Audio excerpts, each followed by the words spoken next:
Hey guys, it's Christy Clemens with E320 Treasures. We are going to be working on an end table for our next project. I've already started it. It came with 2 broken legs, so I just have them gluing, and I've put 2 screws on either side of each leg to help them stay secure, and then I'm going to let it dry really good and we'll come back and throw on some paint. Okay. Alright, well, our legs are dry, they're very sturdy, so we're ready to paint.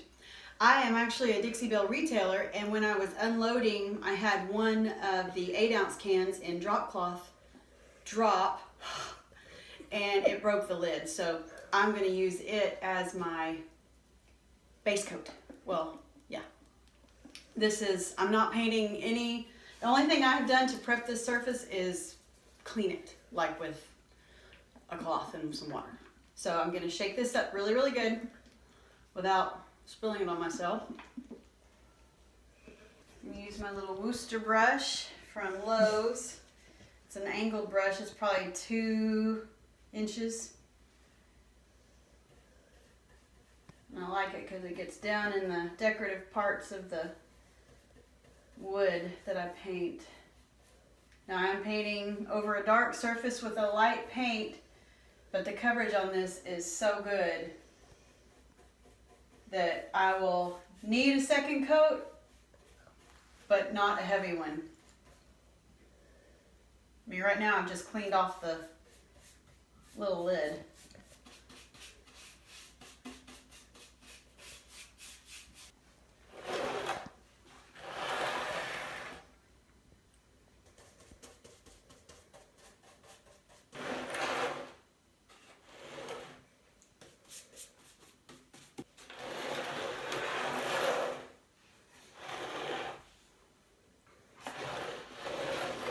We're done with our first coat.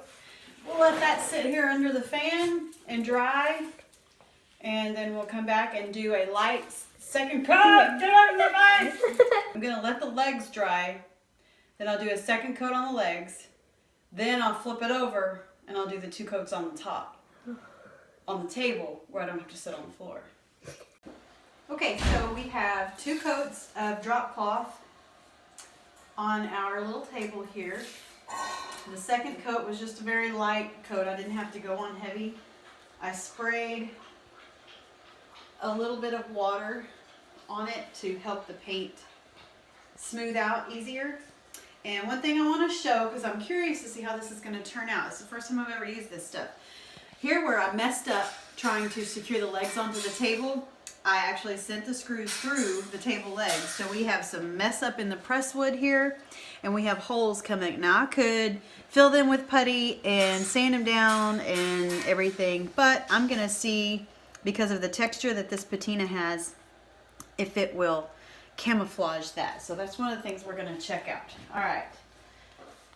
So I've got my patina paint in iron, and I'm going to use the green spray over it. So right now I'm just gonna go through. I've shaken the container really, really well. It has little particles of metal actually in it. You can't really see them, but they're in there. Just trust it. All right, so I'm going to begin by doing like this. You want it to kind of go on fairly heavy. You don't want to have brush strokes, because when you spray, the brush strokes will cause the patina to, it will settle in those brush strokes. It won't look authentic, you know, because we want this to look like authentic rust. So I'm just going to bob my brush around, making it look like kind of a hammered iron look. So anywhere you have the iron is where this patina is going to stay. So we're going to bring it down and get over this area here really well. So I messed up today when I went to the store. I went to my booth to grab some of this stuff. And while I was talking to Miss Mary at the Market Emporium in Burleson, I went off and left my spray mister sitting on the counter, and so she texted me a little while ago, and so here I am with the spray but no sprayer. So I'm going to see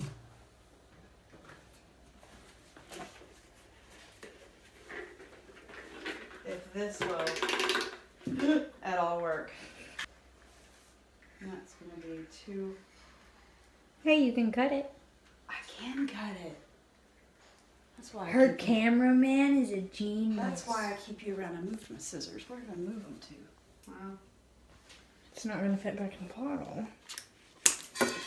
Ow. And ladies and gentlemen, in a pinch, the Windex top will work. So, oh, it does say shake well, so we'll shake that too. So I'm just going to spray this. It is not going, it has a chemical reaction with the iron patina paint. It is not going to react with the actual drop cloth paint. So that is done on that side. I went ahead and sprayed it because the iron paint needs to be wet when you spray the patina spray on. Now, if I were to come back and do this with the spray already on this and then dip it back into my iron patina paint, It'd be bad. it would ruin this whole thing because then this whole can would start to react. And we don't want that. So I am keeping them very separate. I'm not going to mess with that. It's like concrete. Actually, If it stops spinning, well, it'll get hard. I can see where the spray has come out, like right here. So I am going to go ahead and pour this into a separate container just because I don't want the overspray. Shooey. Oh, that's probably good. That's probably a little bit too much. So just in case I do activate all this, it's not going to matter. I'm not pouring it back in that bucket. So we're going to come across here.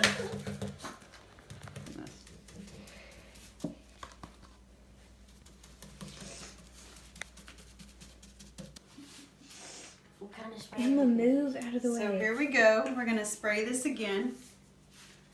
I have never done this before, so I cannot say from personal experience, but I hear that it takes up to 6 hours for the green patina spray to react on the iron patina paint.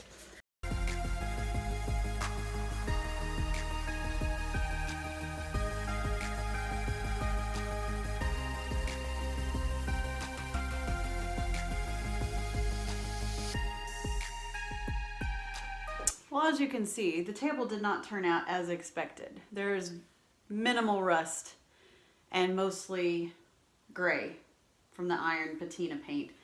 So I think maybe having the ceiling fan on was a bit too much, that it did not give it the reaction time that it needed while it was still wet. So I'm going to go back over the same spots. So we'll paint the whole thing again, then we'll come back and spray the whole thing. We'll just let it dry naturally. So here goes nothing. I've shaken my paint. I'm shaking it again. I'm gonna try to open it without getting it all over me. There we go, it was pretty easy. So here we go.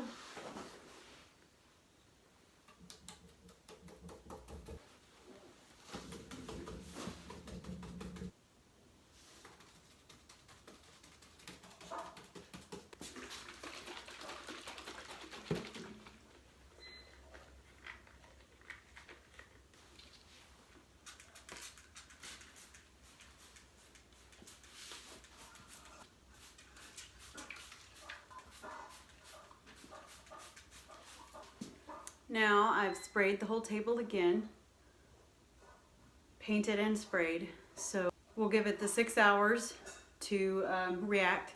No ceiling fan.